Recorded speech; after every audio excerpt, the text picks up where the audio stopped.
Hi everyone, my name is Joseph, and today I want to discuss Digimon Dreamers. That's a manga series that ran online on Bandai Namco's website, or specifically for Digimon's series website, from October 4th, 2021 through March 4th, 2024. It was 25 chapters, and we're about a month away from the series ending, so today it's April 7th, so a month give or take. And in case one is curious, Dreamers was running at the same time as Seekers was, but Seekers was only running for 1 year, whilst Dreamers was running from 2021 to 2024. So 2 to 3 years, 2 to 3 years, a little bit longer, despite it being only 25 chapters. Unfortunately, if one wants to read Digimon Dreamers, that's no longer possible. For whatever reason, Bandai Namco made the choice to remove Dreamers from their website, even though there's going to be a sequel to Dreamers. So I'm hoping that in the future, Bandai Namco will reverse that decision, maybe release it on the new website where Liberator will be hosted on.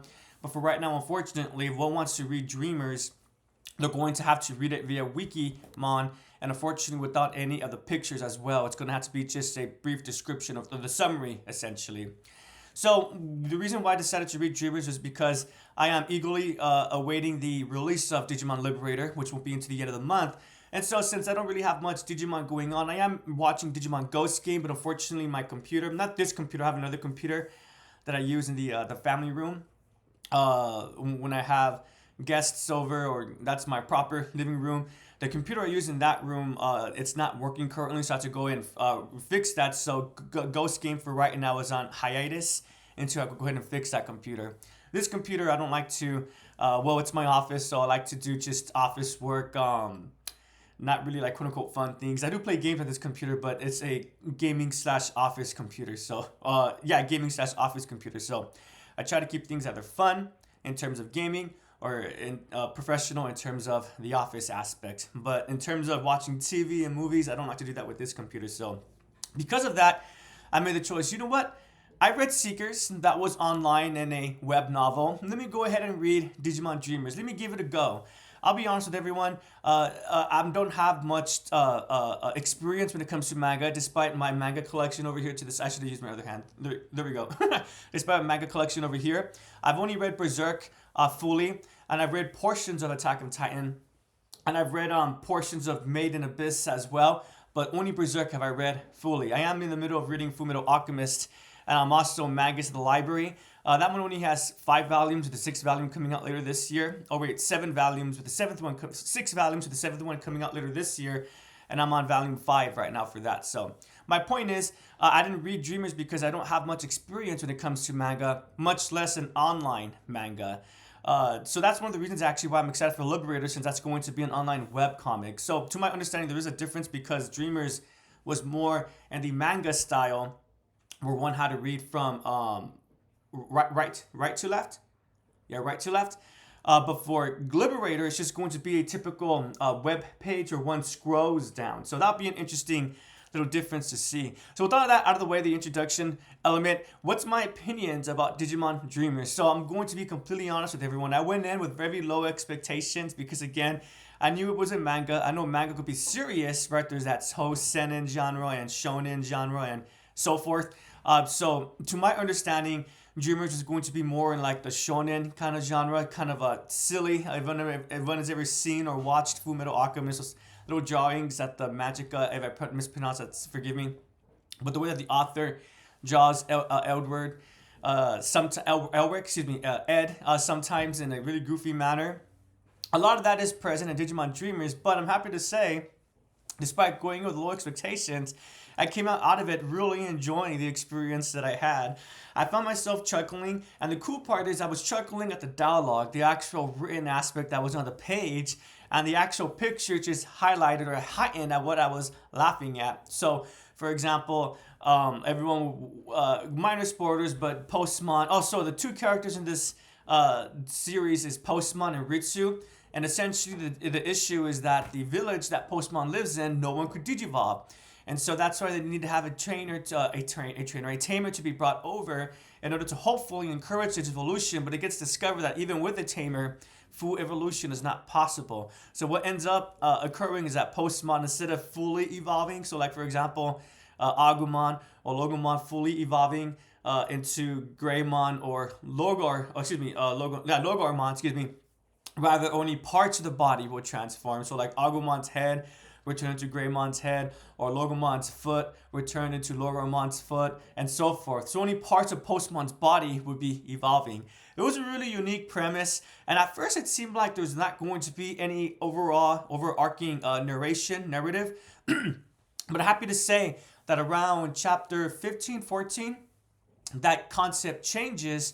And then around chapter 18, we being the audience, we get our traditional, I would argue, Digimon narration where there's a, a cast of characters, the journey they have to go on, and then ending with the conclusion.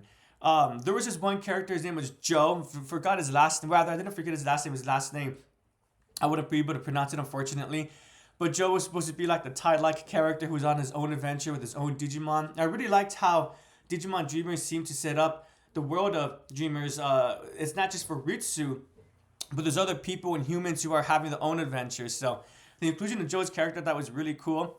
And I loved how when Ritsu went his own adventure, he was trying to mimic, copy that style. I thought that was really adorable and really fun. I also love how whenever Postmon, he's like Logomon from Digimon Secrets, but much more abrasive. I don't mean that in a negative way. Much more abrasive in the way that he commands and expects things from people. I love how whenever Postman was ready to go on an adventure, he would literally rope up Ritsu and tie him up and just drag him behind him. Every time they were going to go to a new place, there was always a picture, a panel with Postman in a new position with Ritsu tied up behind him. And even at the end where Ritsu was willing to go on these adventures, even he was saying, do you always need to tie me up? Is this always going to be a thing? So I thought that was really adorable, those kind of running gags. Unfortunately, as I said at the beginning, there's going to be a sequel to this series, but yet despite that, Bandai Namco made the choice to remove Digimon Dreamers. So again, if anyone wants to read it, they're going to have to read it through Wikimon. But I would argue that the story itself, it's digestible even without the pictures. Again, I want to emphasize that all my laughs, they came first and foremost from the dialogue, and then after that, from the pictures. But the pictures really did enhance the enjoyment that I was getting from it. So I had a really great experience with Digimon Dreamers, and actually, I was not planning on reading the sequel, but I'm definitely going to be reading that along with Digimon Liberator. And then to my understanding, I had to look more into this, but I believe Bandai Namco even did a community contest where they encourage people to send in their own manga submissions and also their own novel submissions as well. So I'm hoping we get some English translations of that because I would not mind reading that. I think that'd be a lot of fun. So to wrap things up, would I recommend Digimon Dreamers? Yes, I really would. Unfortunately, one can't read it anymore. I'm hoping that Internet Archive will have the actual pictures, the panels, the manga pages. But unfortunately, the only way to read it will be through Wikimon, and unfortunately, it won't be through the dialogue itself. It's gonna have to be through summaries. But thankfully, after it got taken down, for whatever reason, they had the first 3 chapters up, not even the full chapters 2, at least the last time that I checked, just for fun. Because what if I want to revisit it before the sequel comes out?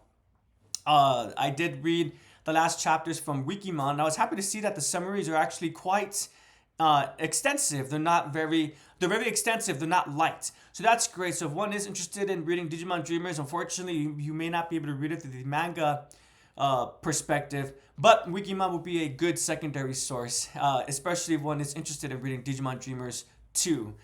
So the way that it ends, it looks like that this curse on this... Oh, excuse me. And I also loved how we do end up getting a villain. Probably not pronounce his name correctly, but Friesmon. I also love how... So I've already said all the stuff that I love, but some critiques I do have is just... But I understand why they did this. It was just not really the pacing, but the description of how the group is traveling. So spoilers, but there's a portion of the story where the group needs to get to originally in order to discover magic, in order to help use magic to break the curse that's going on at that Digimon village that Postmon comes from. Unfortunately, there's really no... Well, at the end, it gets revealed that they do it through a portal. But before that, Postmon just ties up Ritsu, then the chapter ends, and then the next chapter begins. They're just in originally already. So I would not have minded to see a panel with that portal. But besides that, I loved how Wizardmon or Wizardmon, I loved how he had a little group with him. And the way that Leomon, I thought for sure Leomon was going to die because that's what Leomons want to do. But thankfully, unless I missed it, it seems like he's A-okay. But there is a part 2. Hopefully we'll be okay in part 2. I wouldn't mind if Rizamon makes a reappearance in the other cast from recently. I love that little Gatomon who was working with them as well. The whole group was awesome. I also enjoyed how while Ritsu, Rizudmon, and Postmon were fighting Freezemon, Leomon and the other group was outside. Really gave a grand sense of scale. Not a grand sense of scale, excuse me, just gave a sense of scale, because grand means like really big. But in this instance, I did like how it felt. There was 2 fights going on, not just one. I thought it was really cool the unique way that the writers utilized evolution as well, and the way that Postman only had parts of his body evolving. At the end of the story, of course, he's able to fully evolve, and a really cool aspect. I can't think of any of this anime doing this. It's a new idea, I believe. Correct me if I'm wrong about that. Through Ritsu, Bokemon was that's the evolution form for Postmon. Bokemon was actually able to get some wings made from electricity. So I know that sounds a bit corny or a bit cheesy, but it was actually really cool in the story itself. But unfortunately, of course, Pokemon and the way that Digimon do, he turns back into Postmon. So I'm really looking forward to season 2, part 2. I'm hoping that we get another setting where the wings will come to be useful. The story ends with Ritsu meeting a new character. Unfortunately, I finished reading it last week. I can't remember her name. She was only present for 1 chapter, and she has her own Digimon too, I believe. And unfortunately, I can't recall what her Digimon is, so forgive me about that. I do thank you for your patience. But even that, I liked the interaction that Ritsu had, because when he returns to that, sorry, that was cat fur in my mouth. When Ritsu returns from his little adventure with Postmon into Richlandly, as it turns out, these village got a new protector, and Ritsu's a little bit quote unquote jealous about that. But I love how it ends with Ritsu and Postmon doing what they're always doing, and that's engaging with the new situation. And I love how Ritsu is engaging with his agency rather than always being tied up and being dragged along. But even when he is being tied up at the end, Ritsu does want to go. It's just that Postmon is he's overly ambitious and has a little bit too much energy. What I also loved about Digimon Dreamers is just how much Postmon did feel unique compared to the Postmon from Seekers. I think the writers did a really good job about that, and Postmon does return for future series, future franchises. I'm really looking forward to how they characterize him. I do like the Postmon more from Seekers, though. I feel like he's a bit more mature compared to the Dreamers Postmon, but they both have their great qualities. So again, would I recommend Dreamers? Yes, I really would, especially if one is looking forward to, not looking forward, if you haven't read it, what would you be looking forward to? Especially if one is interested in the second part of Dreamers. I personally am looking forward to that, so now I have Digimon Liberator and Digimon Dreamers to look forward to. What a great time it is to be a Digimon fan. I know a lot of people really want that video game and really want a new anime, but I'm fairly certain that video game will be coming. If not announced this year, then maybe next year, but I'm sure it will be coming. Hopefully, it'll be good. And as for the anime, as long as it's continuing to get great stories through Seekers, fun stories through Dreamers, and now we have Liberator, I'm hoping that will be a serious story that way that Seekers was, and we have the continuation of the fun stories with Dreamers Part 2, then I'm not at all feeling, what's the word? I'm not at all feeling starved for Digimon content. I'm feeling quite happy actually at the moment. So I highly do encourage Digimon Dreamers. If you have if you have read it and you've read Seekers, which one did you prefer? I personally still do prefer Seekers, but I really did enjoy Dreamers. It really helped me to get my anticipation even higher for Liberator. So again, my question for you, for everyone, if you have read Seekers and Liberator, Seekers and Dreamers, which one did you enjoy?